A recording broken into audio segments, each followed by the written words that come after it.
Really very happy to take out time and join us today. I will request you to keep your cameras on because it's a very small group that we have today, and it's only community members. We have not shared the invite to anybody outside the community. So it's our community members only. I will really appreciate if you can keep the camera on. And the idea is get to know each other a little bit more. The idea is to get to know the community. We get to know each other. So that's what we're going to talk about towards the end of the session. Ashmita, can you let people in? That's what we're going to talk about towards the end of the session. Today's session is focused on understanding what mindfulness is and what mindful living community is all about. Firstly, we will talk about mindfulness, and then we will talk about community towards the end of the session. The objective is to understand mindfulness. What are the components of mindfulness and the mindful living community? There are some things which you will hear today, which you may already know, and some things which you may be hearing for the first time. So don't get distracted by what you know or don't know. Just be focused on one thing that you can pick up from the session today and apply in your life. And let me assure you that one thing could simply be life transformational. As mindfulness has transformed my life, I really pray that it helps you, each one of you, transform your lives also. Friends, we are going through many challenges, particularly in the last 2 years due to COVID. The mental stress levels have gone up. People have had a lot of financial difficulties, a lot of health issues. People face a lot of challenges with family members, colleagues, bosses. So many challenges people are facing. So what's the solution to this? Most of the times we get trapped in living a life which is full of fear, grief, shame, anxiety, depression, sadness. And we get logged in thinking that it becomes a trap. But there is a way out. It's like a bee. Once the bee is there in the house, it just keeps banging against the window and not realizing that if it just turns a little bit, there is a window is open or the door is open and the bee can fly out. Similarly, we just keep banging our head against the same people or same situation, not realizing that there could be a way out. And friends, that way is being mindful of our thoughts, of our emotions, and that is truly transformational and liberating. This gets little serious, so I thought, we'll introduce this element of small humor to let you know that we're not going to be all serious today. We can have fun, especially this is a small group. That's the intention. We wanted to keep it to get to know each other better. Moving on, friends, the practice of mindfulness has its roots in the Vipassana meditation that was taught by Gautam Buddha about 2,500 years ago. This technique originated in India and spread from India to neighboring countries like Sri Lanka, Bhutan, Myanmar, etc. And then it got lost from India. The gentleman on the right top next to Buddha is Satyanarayan Goenka, and he's credited with bringing the Vipassana technique back to India in 1960s. He's one of the foremost teachers of mindfulness in the world, of Vipassana in the world, and I had the good fortune of learning Vipassana from him in 1991. On his right is Sean Fargo. Sean Fargo is an ex-Buddhist monk, and he is a certified teacher from Search Inside Yourself Leadership Institute, which was formed by Jade Bang Ten, who's the Chinese gentleman you see below, who used to work at Google, and that's where he found the mindfulness program. And the mindfulness program has been running in Google for over 15 years, and over 50,000 Google engineers have gone through this program worldwide. And you see John Kabat-Zinn and Daniel Goleman, who along with Jade Bang Ten founded this program in Google. So that, friends, is the brief science and spirituality about mindfulness. Mindfulness in last 50 years has become extremely popular and mainstream in America and across the world. There are multiple, there are thousands and thousands of research articles which have been published on the benefits of mindfulness. It's being taught in the management schools. It's been on the cover of the magazines. It's become extremely, extremely popular. And it's found its way into the top echelons of the business. This is Mr. Mark Bertolini, who was the CEO of Aetna, which is a Fortune 50 company. And he says, mindfulness is his prescription for success. And he's got a great story. He had a massive accident, a skiing accident, and he had many fractures in his spine. And to deal with the pain, he was put on opioids. And opioids are depressive. And he came to a situation, he got so depressed that he wanted to commit suicide. And at that stage of point in his life, and all of this is documented, friends, you can just Google on Mark Bertolini. His wife suggested, why don't you, try mindfulness and yoga? And he said, no, yoga is a very girly thing. And he was not initially interested in trying mindfulness and yoga, but then he thought, why not? Might as well try. And he tried, and he benefited immensely from it, so much so that he was completely weaned off all the medicines that he was taking. His pain did not go away, but his ability to deal with the pain really went up, and he could, live without medicines. And once you taste success, then you want to share that with other people. And he introduced this mindfulness program in Aetna. And of the 50,000 plus employees which Aetna had, now this company is merged with another company. That's why I talk of it in past tense. More than 13,000 people, more than 25% people went through the mindfulness and yoga programs in the organization. And during the 5 years this program was in place, the stock price of Aetna went up 300%. Employee productivity went up by $3,000 per employee per annum. The healthcare costs went down. So the benefits of mindfulness are very, very well documented. And that's the reason you also have many billionaires like Bill Gates who are regular practitioners of mindfulness. And you have on the right Oprah Winfrey, who's a billionaire herself and a leading spiritual practitioner. So friend, and it's been adopted by many leading organizations in the world. Many Fortune 500 companies have mindfulness as a part of their regular program. That brings us to the question, why mindfulness? And there are many, many benefits of practicing mindfulness. If we talk of it in the context of workplace, it helps in improving our communication. There are so many challenges that take place due to our inability to communicate with empathy. So this helps you communicate with empathy, improve teamwork, collaboration. It helps in anger management, managing frustrations.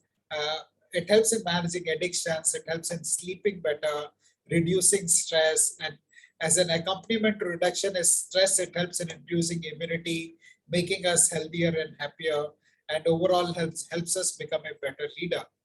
And this is anti-aging.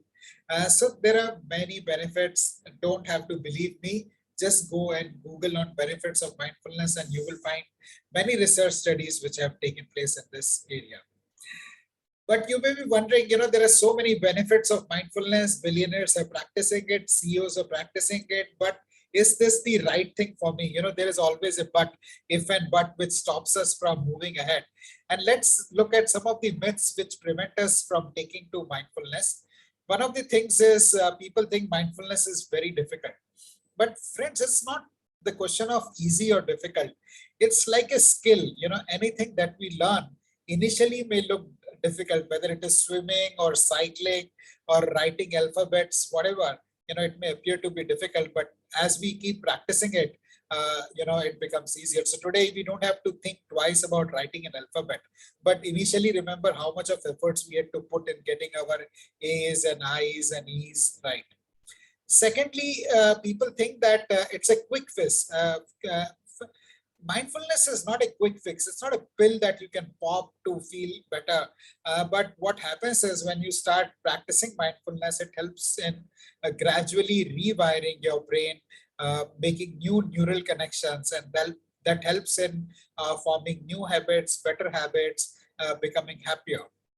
Some people, once I was about to deliver a lecture in a corporate, and I saw some people standing outside, and I asked, why are you standing outside? Why are you not in the hall for the session? I said, no, you are teaching us mindfulness. That means we will have to empty our mind, and I don't want to empty my mind. What if mind becomes empty? Then I'll forget everything and I'll lose everything. So mindfulness is not emptying your mind, friends. We don't ask you to give up anything. It's just paying attention to our thoughts, understanding our thoughts, observing our thoughts. It's like, somebody standing by the river and watching the river flow. We really enjoy, watching the water in the sea, or watching the water flow in the river. So it's like that. We just stand by and watch our thoughts come and go. And, once we practice, take some amount of practice, to not get entangled with our thoughts and watch them as an observer. But with practice, we can get better at it. Some people think that mindfulness is about stopping thoughts. It's very difficult to stop thoughts. And mindfulness is not about that. It is, like I said, just about observing thoughts. And some people think that it is about escaping. People think, nahi yaar, I'm too young to start mindfulness practice. ये तो 60 साल के बाद, 75 years के बाद करना चाहिए, अभी नहीं करना चाहिए. But it's not like that. If you start practicing mindfulness, you will be able to get more juice out of the life and enjoy life more. So that, friends, is the first part of our conversation. I'll pause here to see if you have any questions and comments.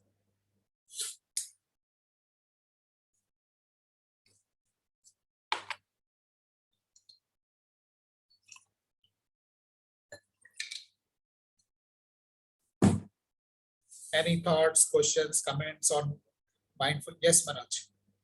Ashish, you rightly said that people think about there should be a time limit or age limit to start with this mindful meditation. So, according to you or with your experience, what would be the right time? And is there any age limit for that? Can the kids can also practice that? Yes, as long as they are able to pay attention to their breath, they can, Manoj. It depends on what age it is. So it's now a part of many schools. I live in Pune, and there is a program in many schools in Maharashtra where mindfulness is being integrated as a part of the curriculum. So, a school-going kid can definitely pick up mindfulness. Okay, thank you. Hello, Ashish. I have a question. Hi, Shruti. Hi. Hi. So what is the difference between mindfulness practice and meditation? Because sometimes it kind of looks the same, and in some theories it appears there is a thin line of difference between the two. Yeah. So for me, my meditation is a part of mindfulness, and mindfulness is an umbrella term. Is it how it is? Yeah, I look at it a little differently. The way I look at it, Shruti, is that it's a first step to meditation.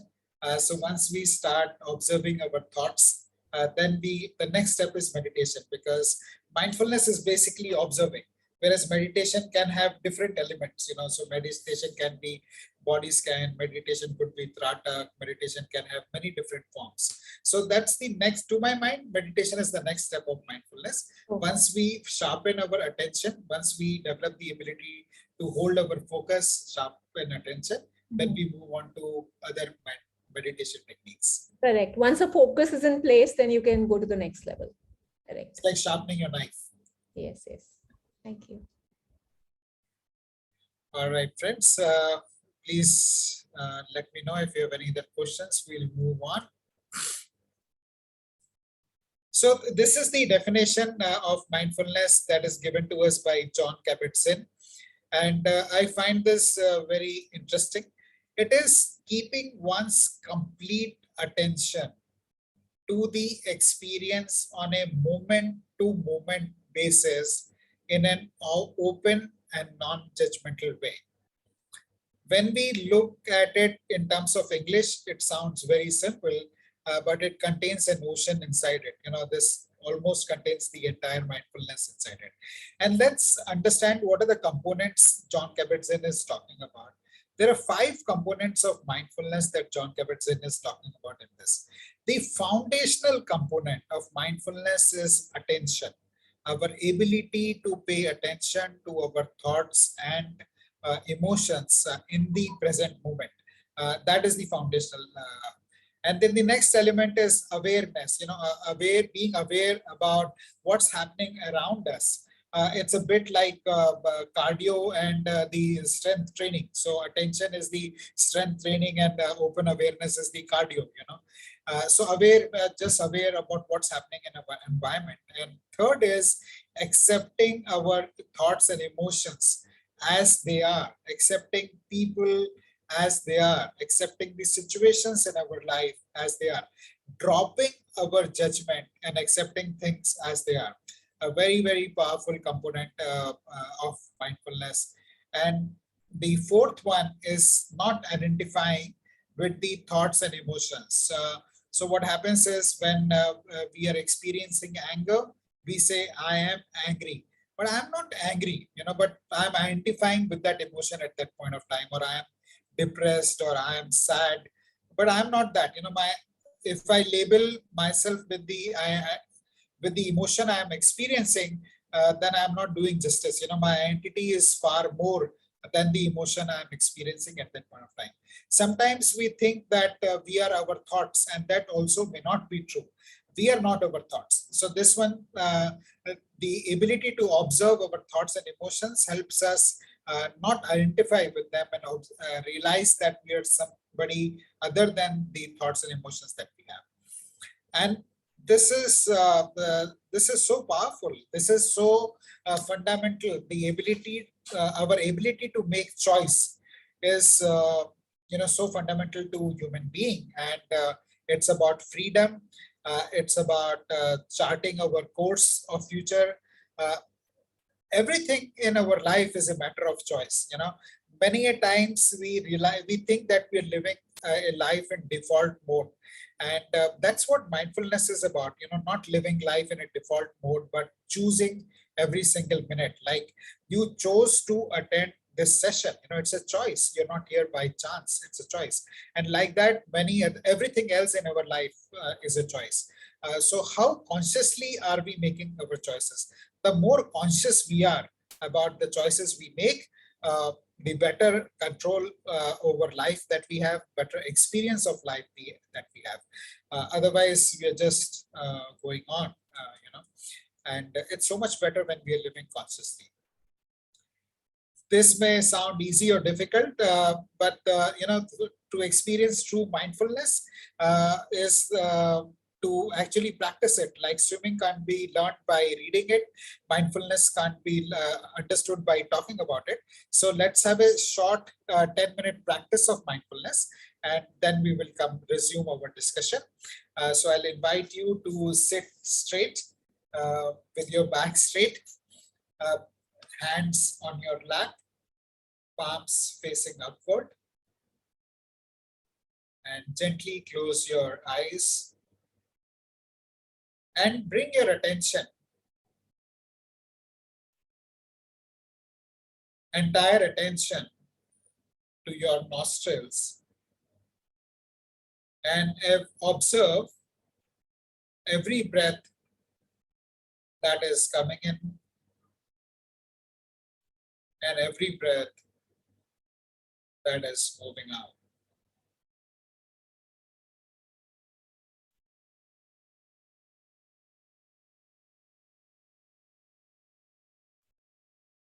Focus your attention, entire attention, on the area at the entrance of your nostrils,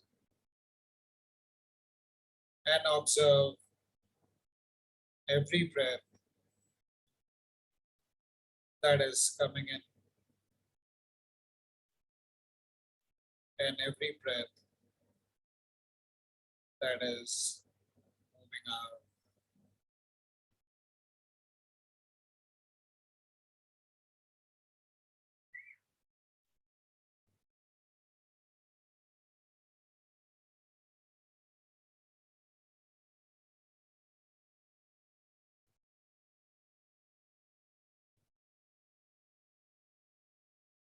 Incoming breath,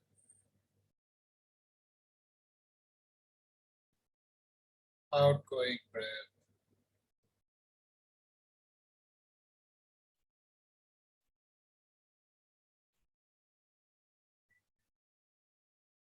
incoming breath,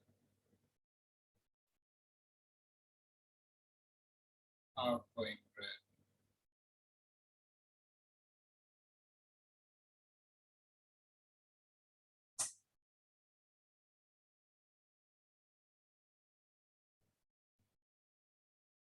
Just observe your breath as it is,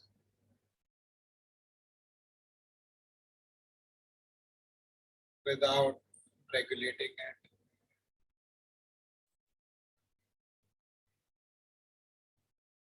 If it is short,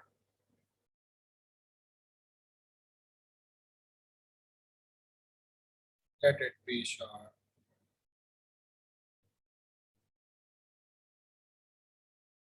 If it is long, let it be long.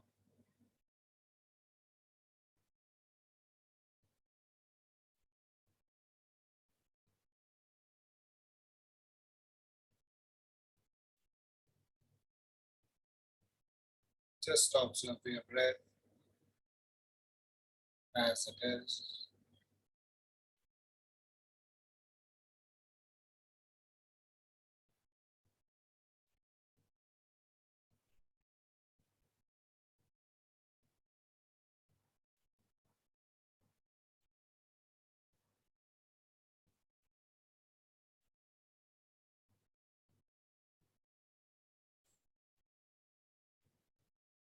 Breath is a great way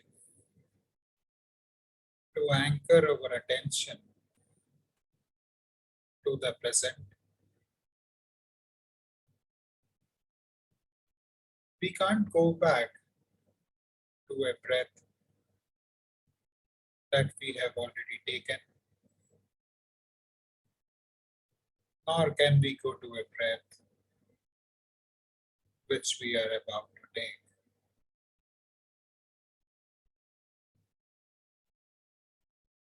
Stay focused, be present, observe every breath that is coming in, observe every breath that is moving up.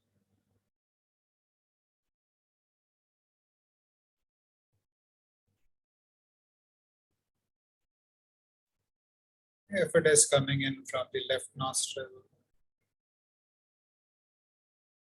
so be it. If it is coming in from the right nostril, so be it.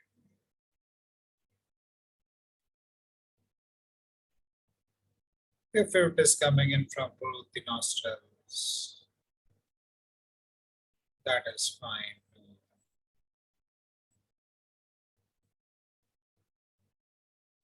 Just observe every breath that is coming in, every breath that is moving out.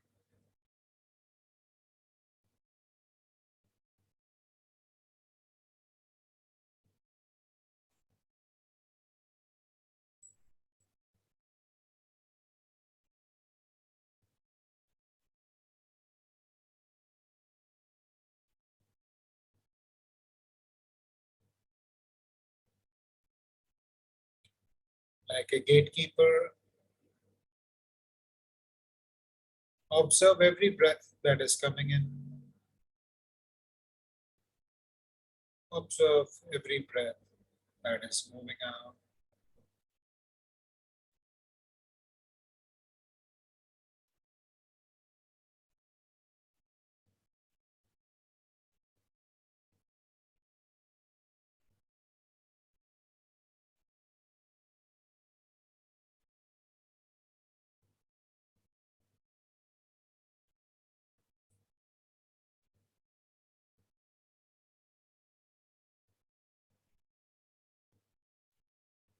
Like a watchman,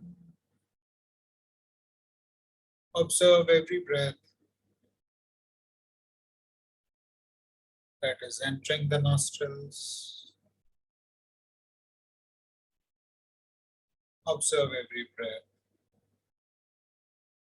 that is moving out of the nostrils.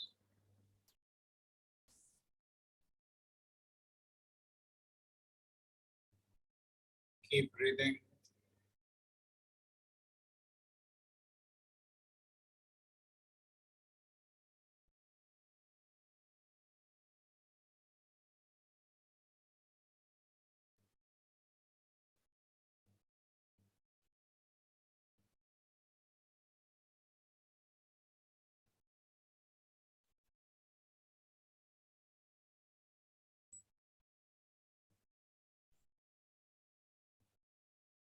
In a short while from now, we will come to the end of this practice. Continue to breathe.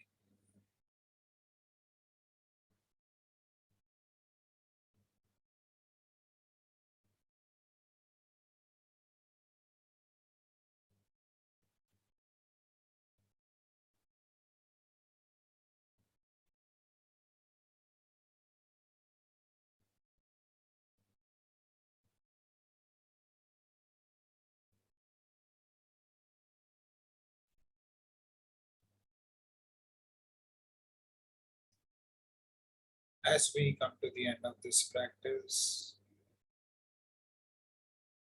please set an intention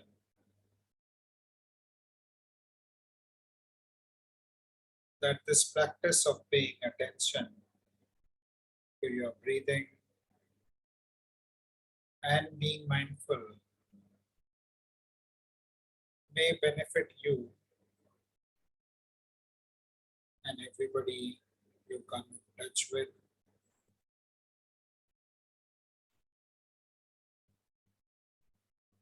May you be happy. May you be peaceful. Thank you for practicing mindfulness with me. Whenever you are comfortable, you may open your eyes gently and stay with the feeling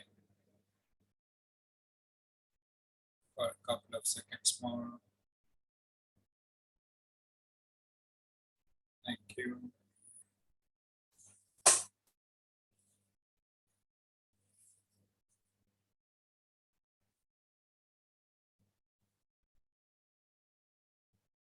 Anyone would like to share how it felt?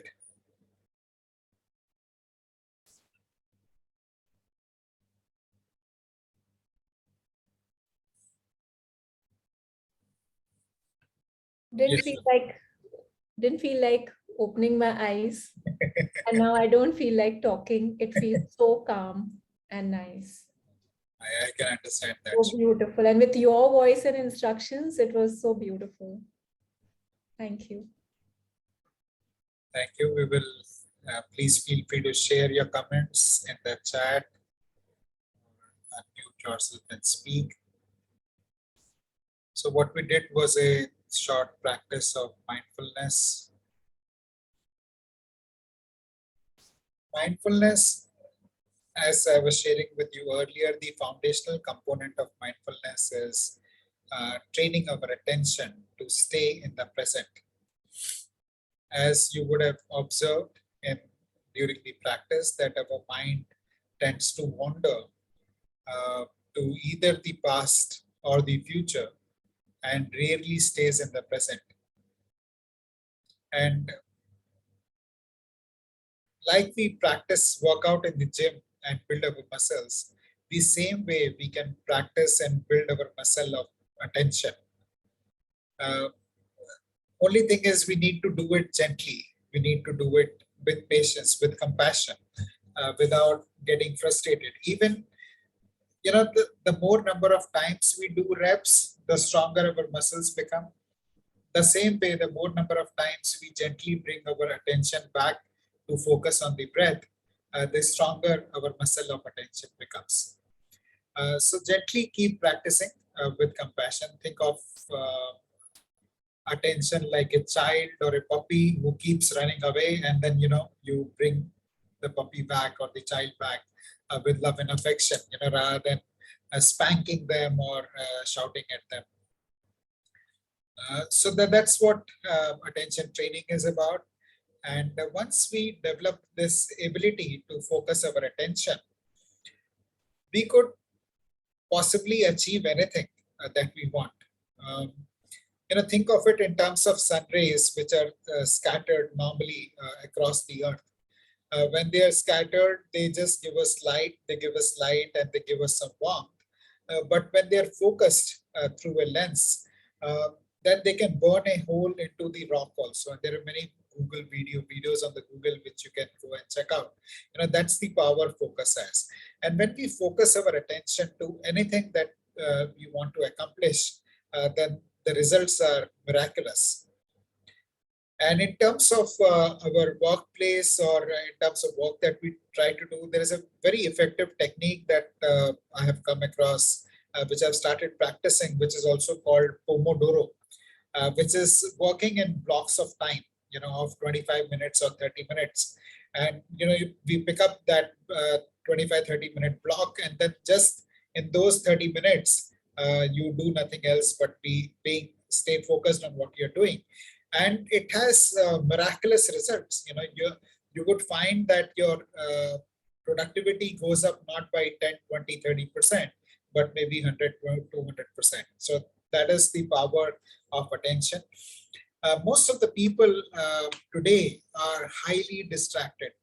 There are many research studies which show that people are distracted as much as, or let me ask you, how much time do you think a worker in the office is distracted? What percentage of time a person in the office is distracted?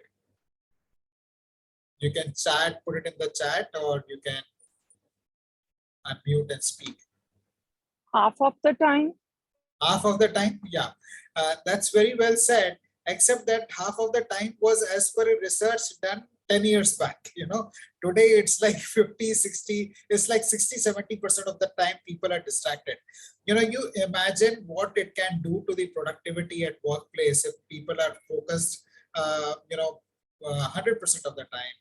All the work will get done in a couple of hours, not like 10, 12 hours. And we keep working longer and longer hours, thinking that we will be able to accomplish much more. But actually, we should be just working with more focus and working lesser number of hours. So that's the power of attention. And once we start developing this power, believe you me, there is nothing that can come in our way of what we want to achieve in our life. And when we start developing the muscle of attention, there are many wonderful things happen. One thing is, of course, we can focus it on the work. The other thing is we start realizing what are the thoughts which are going on in our mind, and in our subconscious mind also, because as our ability to pay attention becomes sharper, we are able to also realize the thoughts which are going on in our subconscious minds. And we realize that if there is a negative thought which is going on, it attracts more negative thoughts. And if there is a positive thought, then it attracts more positive thought. So if the negative thought is like, the stock market is crashing, then the next thought will be like, this government is not doing much, or, there is so much of trouble in the world, a war is going on, and, the interest rates are rising. So everything that will support that belief of stock market crashing or the economy getting worse will come up. But if we think, that the economy is doing well, then everything that will support that thought will come. And that also is what law of attraction is about. We get more of what we focus on. And when we develop this ability to pay attention to our thoughts, we have the ability to realize what are the thoughts we are thinking. And then, we can choose those thoughts, and we can replace disempowering, limiting beliefs with empowering, positive beliefs. So that's the power of attention. And it just helps us decide what I can or can't do. Who decides that? It's our own thoughts which make us believe that we can or can't do. And there are so many wonderful inspirational stories where people, when I talk about people, the entire humanity believe that this can't be done, and comes along somebody who just breaks it, who does it and breaks that myth. So there is a guy, I think Roger Bannister or somebody, who broke the 4-minute mile record. So till about 1950s, there was so much of research done that a person cannot run a mile in less than 4 minutes. And because if a person runs a mile in less than 4 minutes, his heart will burst, and this will happen and that will happen. There's so many publications, scientific publications on that. And here comes this guy, he runs it. And within 1 year, there are thousands more who run it. And then, now nobody even talks about it. So what I can do or can do is more of a function of our belief. And there's so many other wonderful stories. So when we start paying attention to our thoughts, we become aware of these limiting beliefs, and we can then replace them with powerful beliefs. So that's the power. And now we come back to the original definition of mindfulness that we started this section with. And now read this definition once again. And now maybe it makes a little bit more sense than it did when we saw it for the first time, which is keeping one's complete attention to the experience on a moment-to-moment basis in an open and non-judgmental way. So friends, I'll pause here. This is the end of our section 2 to hear your thoughts and comments.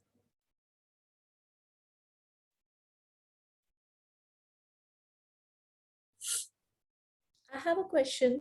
Yes.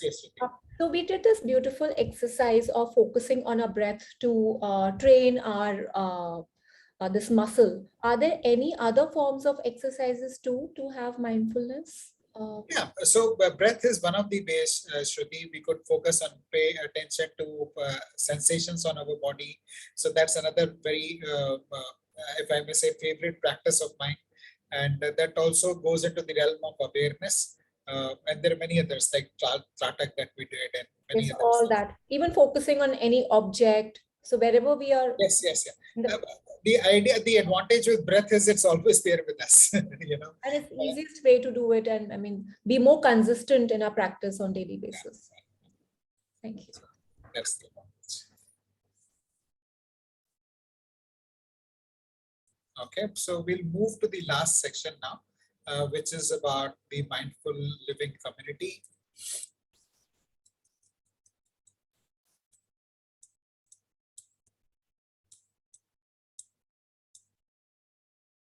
So friends, many of you have joined us recently. Some of you have been part of it of our community for some time now. So I thought we will take this time to share some do's and don'ts, because one of the feedbacks we got from the community is, how do I behave in the community? What are the rules?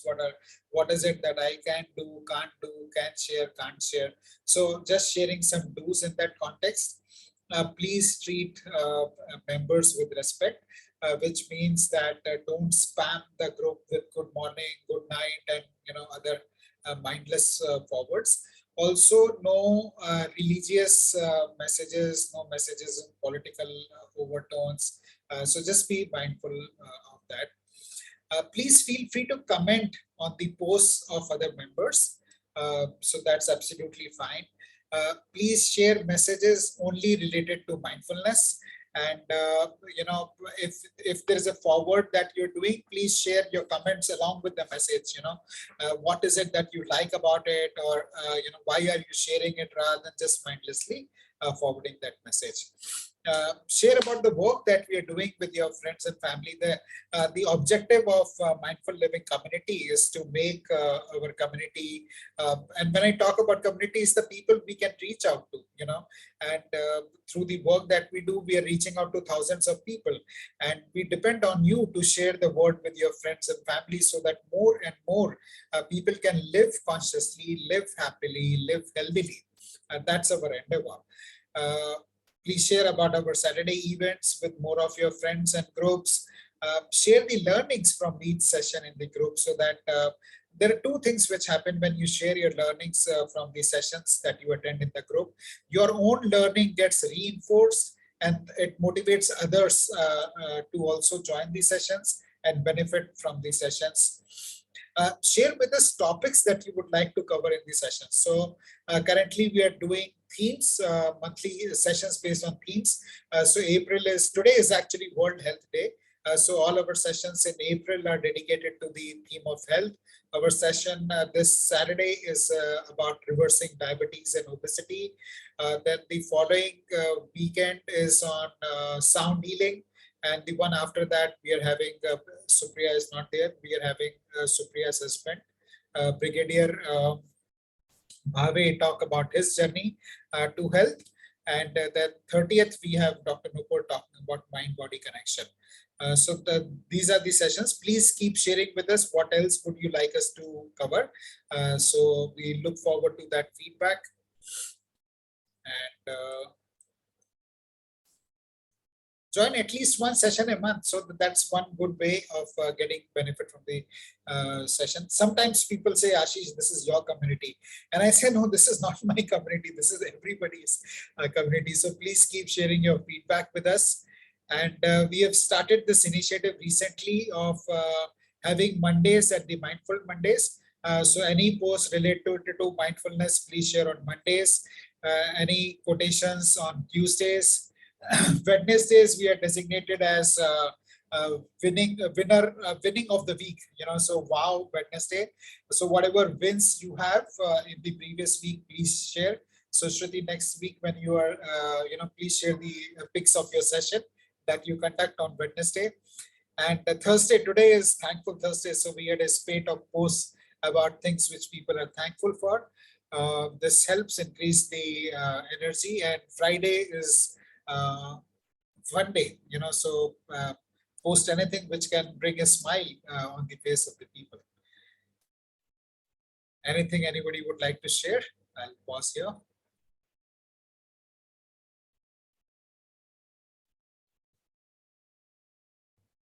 Okay. So that brings us to the end of the session today. I'll request you to share one or two takeaways from our session in the Mindful Living group that you are part of. And once you are done, maybe you can come back and share with us that you posted it. And then we'll bring the session to a close. If you have any questions, happy to take them. Or any comments. Ashish, I have a question.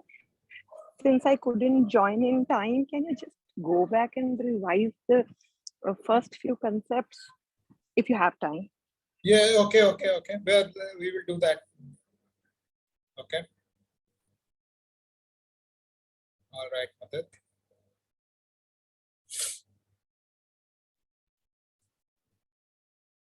So while we're waiting for your comments, thank you, Ravi. Please also post it in the group where I put up the presentation for Aarti.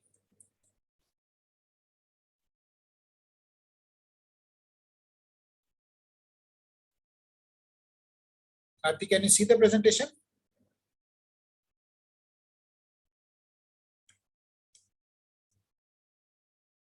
Not right now. I can just see your face. Can you see the presentation now? Now, yes, I can.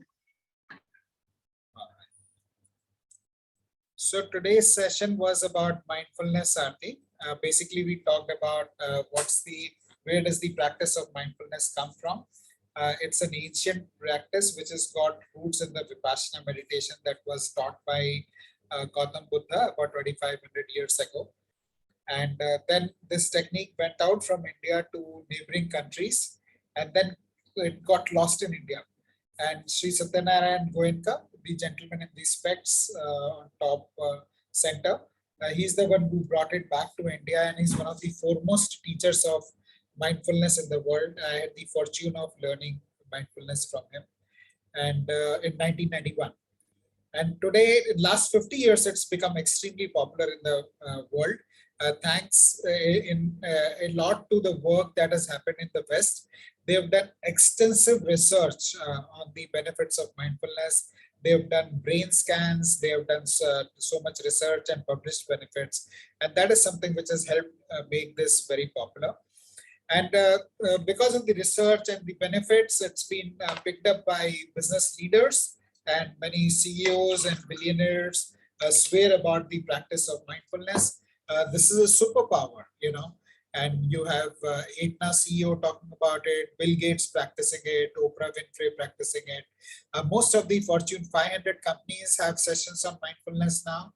And there are many, many benefits, few of which include better communication, better ability to regulate our emotions, improve immunity, reduce stress, and become better leader. It's also anti-aging. And some of the myths around mindfulness are that it's easy, and I wouldn't say it's easy or difficult. It's like a skill, like any other, whether it's riding a cycle or learning swimming. With practice, we keep getting better. Nor is it a quick fix. So it's not like a pill you can pop. If I'm not feeling good, I just go for meditation and I'll set. It's not like that. It helps. It takes time. It's also not emptying your mind, which is what somebody told me. That I'll not attend your session because you will ask me to empty my mind, and I'll lose everything that I have, which is my relationships and my memory and everything. So it's not emptying your mind. It is basically understanding the nature of your thoughts. And then it's not, that does not even involve stopping thinking, or it's not even escapism. It's not, many people think it's about escaping from life, but on the contrary, it's about facing life. It's about facing life, embracing life as it is. So it's not about escaping at all. And then we looked at this definition from John Kabat-Zinn, which is keeping one's complete attention to the experience on a moment-to-moment basis in an open and non-judgmental way, and looked at the 5 basic components of mindfulness, which is attention, and that's what we paid attention to in this session. How can we develop our muscle of attention by being compassionate and not getting frustrated, by practicing it over and over. And once we focus our attention using the Pomodoro technique, that works very well. And the people can raise their productivity many, many times, not incrementally, but geometrically. And once we start paying attention, it helps us attract more positive thoughts, and it helps us nip negative thoughts in the bud, and replace them with more empowering thoughts. So that is what it is. And this is where I think this you've seen. So that's what it is, Aarti. Ashish, I have another question. Yes. So Ashish, in your opinion, is it exactly same as meditation, or is there any difference between mindfulness and meditation? That's a very good question, Aarti. To my mind, mindfulness is the starting step. And then, once we have prepared the mind with mindfulness, then we can go on to more advanced techniques of meditation. Thank you so much. That clarified my question. Okay. Any other comments or questions?